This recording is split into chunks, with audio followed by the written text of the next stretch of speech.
Well, howdy, folks. Just got my little monster car here, and if you look real closely here, I made these sand paddle tires as snow tires, so I can play with this thing in the snow.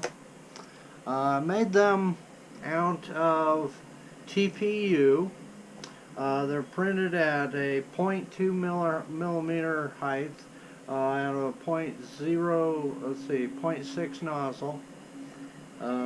All metal hot end, and they took about 15-16 hours a piece to print. And then the rims here, these little green things, those are made out of ABS, 100% infill, and so far they've worked great. I took it out the other night, or evening, right before it got dark, and went whizzing around the yard with it a little bit and took a video of it. I'll put them all together now, and I'll put them up for you guys to watch.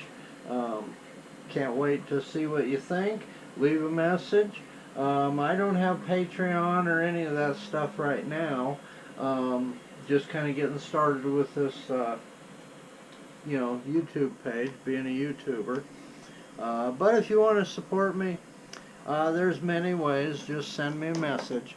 I love doing videos on machines and filaments and all that. Later on, hope you all enjoy. Now on to the video.